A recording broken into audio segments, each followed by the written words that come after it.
James Buchanan Barnes, known in his younger days as Bucky, was the sidekick of Captain America during World War II. Bucky lost both of his parents at a young age, with his father in particular being killed during an accident during basic training. Bucky convinced military officials to let him stay on base as a ward of the state, having inherited his father's desire to serve in the armed forces. He'd go on to receive hand-to-hand combat training over the next few years, after which he would meet Steve Rogers. After accompanying him on a mission against the Red Skull, he'd go on to receive combat training from Rogers himself. He was also a member of the Invaders, a wartime superhero team that included himself, Captain America, Namor the Submariner, and the first Human Torch, among others.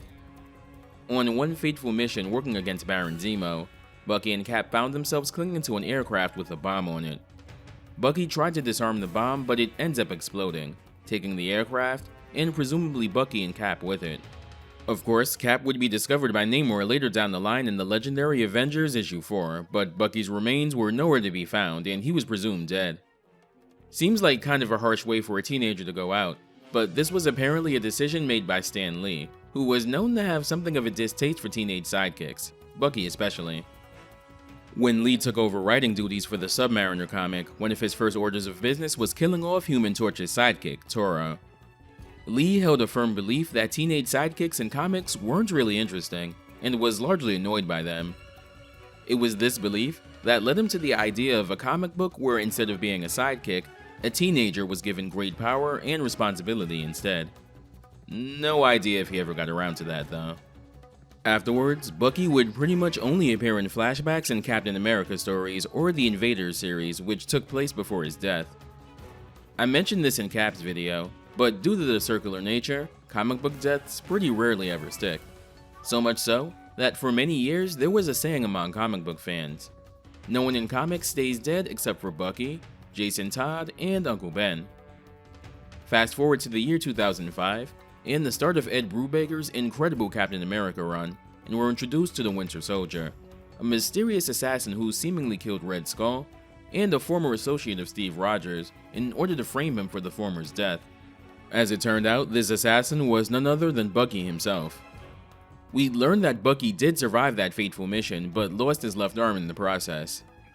He was similarly frozen, but found by the Soviets. He'd be brainwashed, placed in cryostasis, and activated to undertake assassination missions over the course of the next few decades, being particularly active during the Cold War. During this time, he'd meet and begin training a young Natasha Romanoff in combat. The two would fall in love, but it didn't really go anywhere, at least then. Eventually, things get to a point where the more he was activated for missions, the more unstable he'd become, and every now and then his old memories would start slipping in, leading to him being put in extended stasis for a time. He'd be reactivated down the line to kill Red Skull and claim the Cosmic Cube, which he does, though he's unaware that the Red Skull actually transferred his consciousness into another body by that point. He ends up encountering Steve, and after some confrontations, Steve uses the Cosmic Cube to restore Bucky's memories. Horrified at the atrocities he'd been forced to commit, Bucky goes underground, going even harder than before to track down the Red Skull. After Captain America's death at the end of the first superhero Civil War, he sought out to kill both Red Skull and Tony Stark, both of whom he held responsible for Steve's supposed death. He fights Tony, who then reveals he plans to uphold Steve's last will and testament, to pass the legacy of the shield to a worthy successor, believing Bucky to be that man. Bucky reluctantly agrees, but only on the condition that he operates with no oversight, not even answering to Tony himself, who'd become head of S.H.I.E.L.D. at that point. After it's revealed that Steve didn't actually die and he returns, he still operates as Captain America as per Steve's wishes. He rekindles his relationship with Black Widow and operates as part of the Avengers, though he ends up seemingly dying during the Fear Itself event. In truth, he faked his death so that he and Black Widow could more effectively perform covert operations. He'd find himself involved with a lot of the espionage-based corners of the Marvel Universe, playing a big role in the original Sin event, as well as being involved with an incarnation of the Thunderbolts as well. Bucky, and specifically his Winter Soldier incarnation, was made popular thanks to the Marvel Cinematic Universe, where the Winter Soldier story was adapted for the second Captain America movie, and the fallout from that directly led to the event of the third movie, Civil War.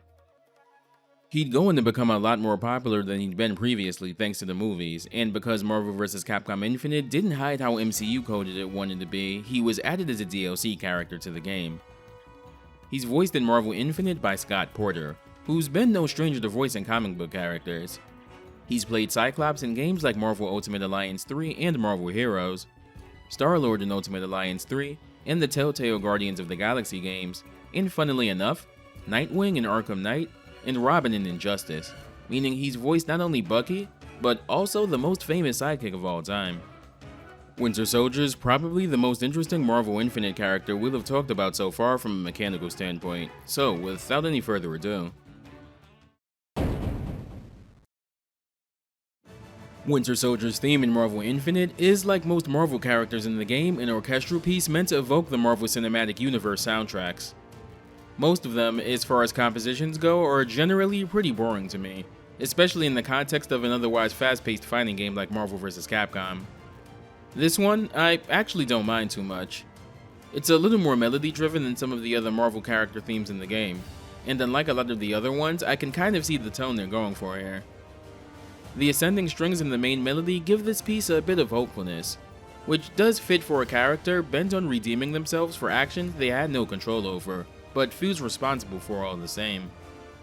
It's one of the very few Marvel themes that feels like it actually fits with what the character is about, and that has some value, I'd say.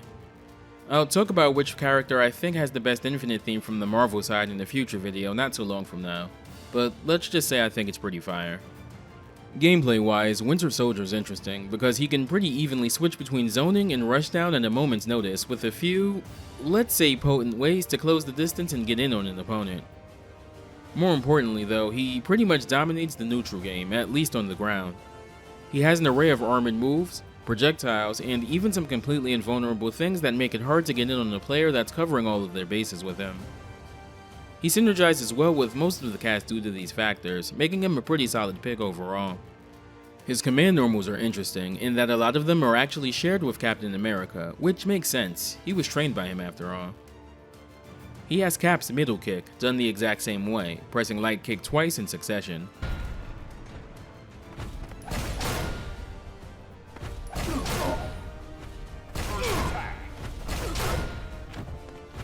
His flip kick command normal is very similar to Cap's leap kick command normal, only done with forward and heavy kick instead of light kick.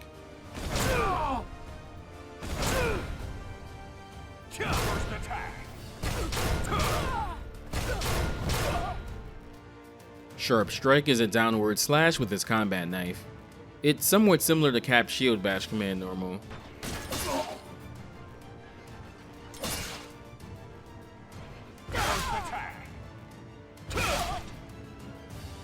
He has an aerial version of this as well, Quick Slice.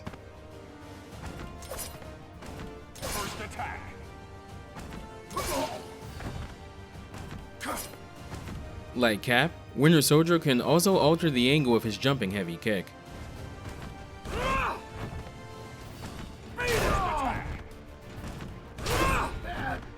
Forward and heavy punch is a single pistol shot.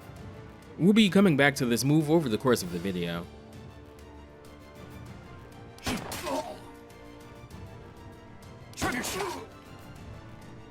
This can also be done in the air as well, with down and heavy punch.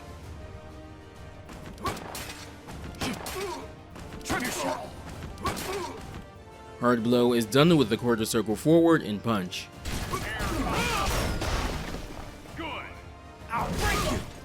The move properties change depending on punch strength. Light punch causes a crumple state, and the heavy version sends the opponent flying back. It doesn't cause a wall bounce or knockdown though. Patriot is done with the quarter circle back and punch, the punch strength again dictating the move properties. This will knock you out! The light version is faster and sends the opponent higher vertically. And the heavy version has longer startup but wall bounces. Patriot has armor and thus works as a pretty reliable reversal. Rifle burst is done with the quarter circle forward and kick, the kick strength determining the angle. This can be done in the air as well. Good. Down the sights! Grenade toss is done with the quarter circle back motion and kick, the kick strength determining the angle of the throw. Hands up! Hands up! Do keep in mind that the grenades can bounce off of the floors and the sides of the screen. All that said, that's just the basic stuff. See, Winter Soldier in particular has one move that forms the core part of his game plan, and is what gives him his mechanical death. Try me!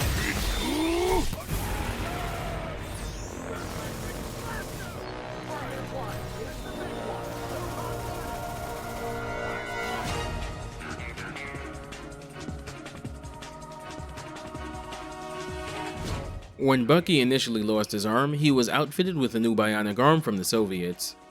This gave him enhanced strength and allowed for a whole host of extra abilities, like electromagnetic pulses among other things. In Marvel Infinite, pressing down, down, and punch initiates his metal shield stance.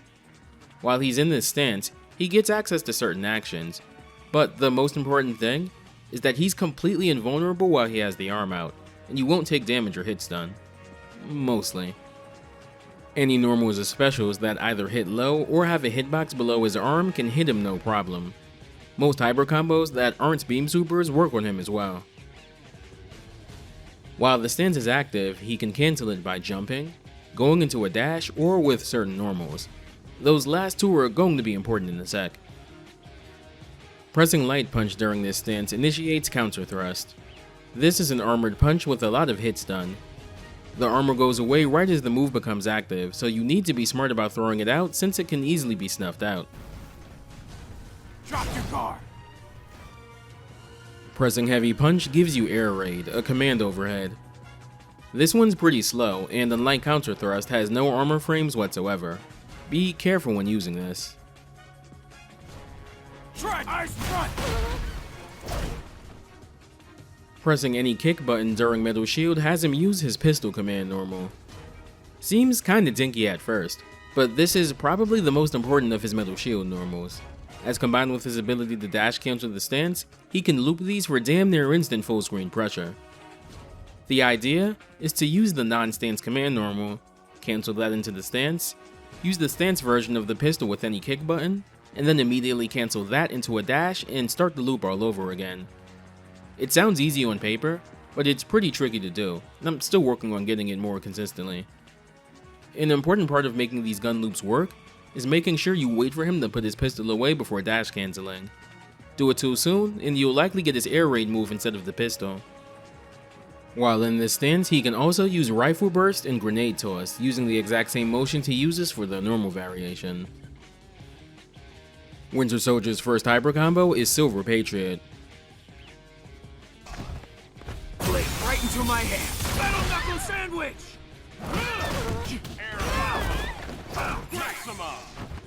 This is essentially a powered up version of his Patriot special. This knocks the opponent up super high before they come crashing down. This move is notably invulnerable, meaning he can use this to get out of some high pressure situations for the cost of only 1 meter. Mag Burge is his second hyper combo. It ain't over yet! Here's the finale! Satisfied yet? He pretty much unloads all of his projectile moves one by one in a continuous stream. This is likely going to be the super you use to tag your partner in with, as it covers a lot of ground and is active for a while, making it easy for your partner to get in safely and maybe even begin attempting some mix-ups. Winter Soldier's level 3 is Unyielding Justice. A little extra! How was your flight? Unyielding justice! Though it shares a name with Cap's level 3, the move itself is different. Speaking of Cap though, Marvel Infinite's best Easter egg involves using a team of Winter Soldier and Captain America. If you use Unyielding Justice as Winter Soldier while Cap is on your team and still alive, this happens. You better clench your teeth! Watch your back! Heads up! Over here! Got it! See ya! Unyielding justice! See ya! This is genuinely the coolest super in the entire game. 10 out of 10, no notes. It actually kind of retroactively disappoints me that we didn't get a few more of these in the game for specific pairings. You mean to tell me we finally get Mega Man X and Zero in the same fighting game for the first time and we don't get a team super like this? Whack. Could you imagine how this game would have been if, like, everything got the love and care this one-off hyper combo Easter egg got. Also bears mentioning that this variation of the level 3 actually does slightly more damage than the solo version. Alrighty, so switching gears a bit, let's talk comics. Bucky's got a few comics he's popped up in over the years, both in his younger days as Cap's sidekick and as the Winter Soldier. Roy Thomas's Invaders run from the 70s is pretty fun. It's probably the one team book from Marvel that consistently did name more justice, so that's always nice. The Invaders got a modern day relaunch a few years ago, with most of the classic team returning, albeit older, by Chip Zdarsky that's pretty fun. While it's not at all necessary to have read the classic series before reading this, it does give you a bit more appreciation for what's going on in it. I already talked about Ed Brubaker's Captain America run in his video, but shout it out again. Specifically the part of the run where Bucky takes the Captain America mantle and is around for events like Secret Invasion and Siege. Brubaker would later pen a solo Winter Soldier series as well, with Black Widow as a supporting character that's pretty fun. My personal recommendation is going to be a little out of the box though. This one's a period piece set during the Cold War when he was still a sleeper agent for the Soviets. He's notably not the point of view character for this particular story, but he's a large part of it all the same, and it's written by someone I've also mentioned in a previous recommendation to boot. This video's comic book recommendation is the Winter Soldier Bitter March miniseries by Rick Remender. The Bitter March opens with two S.H.I.E.L.D. agents, Nick Fury and the story's lead character, Rand Shen, attempting to infiltrate and extract two scientists from a Hydra stronghold. Shen is a character kind of important to Remender's Captain America run, but all you need to know for this is that he's a top S.H.I.E.L.D. agent. They manage to get the scientists out, but right as they're escaping the castle, they're ambushed by the Winter Soldier. At this point during the Cold War, the Winter Soldier was still somewhere between a myth and something of a boogeyman for government organizations like S.H.I.E.L.D. across the world. It was only known that if you encountered a man with a red star on his arm, you were more than likely not going to live to tell the tale. A big part of the first half of the story is Shen trying to protect the two scientists from this immovable, nigh unstoppable threat. Winter Soldier kinda feels like a movie Starker villain like the Terminator or the Predator in this, since he's treated as this completely unflinchable force that literally everyone is afraid of, and anytime he appears, it spells trouble for someone. Things get complicated later on for two reasons.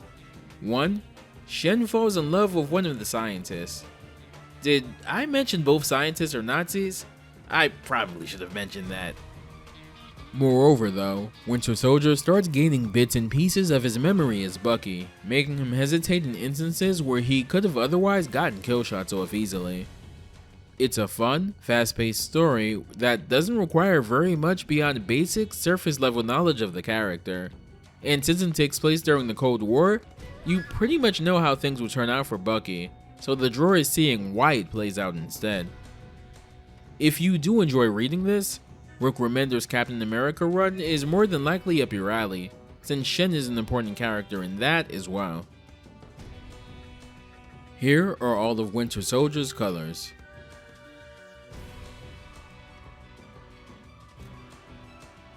Color 4 is likely based on his winter fatigues from issue 16 of Winter Soldier's first solo series, picked up by writer Jason Latour after Brubaker left the book. His alternate costume is a casual outfit. His final color variation for his alternate outfit might be a reference to his original Bucky costume. Here are all of his character interactions. You're my mission again, Steve. It won't end the same way. Let's do this. Captain Hydra? You've got to be kidding me, Steve. Begin operation. Back me up. We're still just a couple of kids too stubborn to run away from a fight, huh, Steve? I'll make the first move, if you won't.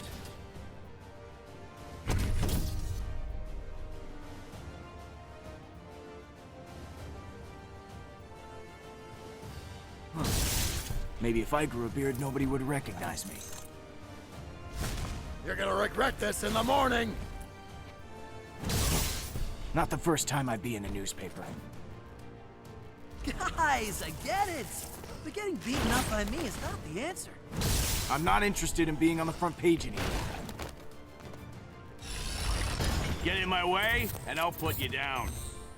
We've been through a lot, Natasha. Add this one to the history books. Get in my way, and I'll put you down.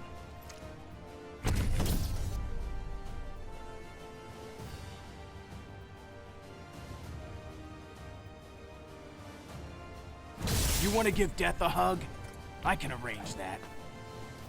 Gamora, listen to your father for once.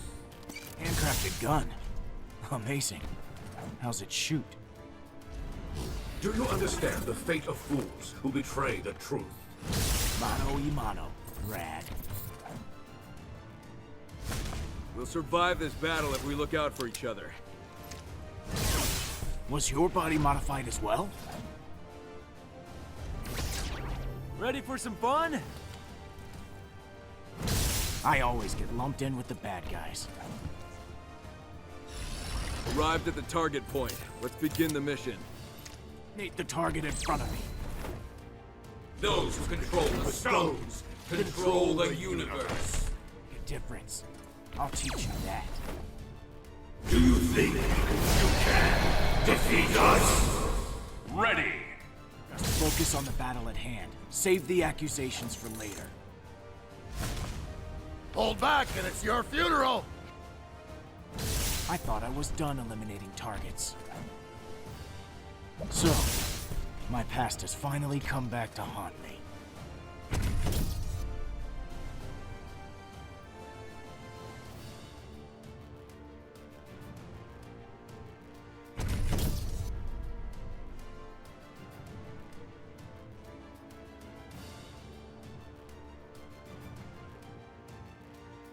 Winter Soldier! Steve says I should trust you.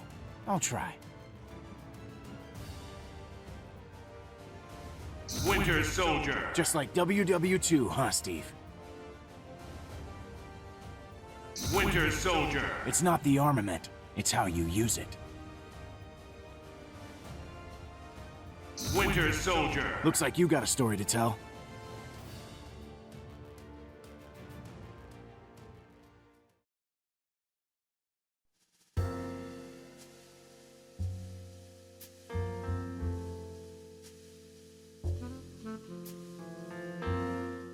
I like Winter Soldier a lot. He's a fun character to read in comics, and they do a pretty great job with him in the MCU. But let's be real, that MCU popularity is probably what fast-tracked him into the game, and I'm not necessarily complaining. If another character from the Captain America corner of the Marvel Universe had to join the roster, he makes the most sense. I can see him over characters like Crossbone or Batroc the Leaper and such. That said, I really appreciate the lengths they went to make him stand out from a gameplay standpoint. I love that his history in combat training with Steve is given a nod by having him share a few command normals with him. And do I even need to say anything about unyielding justice? The use of his arm, and particularly his stance cancels, are a welcome addition as well. While there's definitely characters with unique mechanics in the game already, I love what the arm does for him in this. And learning how to do his arm stance cancels for his gun loops is rewarding in a way I haven't really experienced from the infinite roster editions I've covered so far. They could have absolutely made him just a generic fighter with a gun and maybe some Spencer and Chris inspired normals, but they didn't, and I definitely have to applaud the development team for that. All that said, that's going to do it for this short but hopefully sweet video. As always, thanks for watching. Stay safe, take care, and I'll see you next video.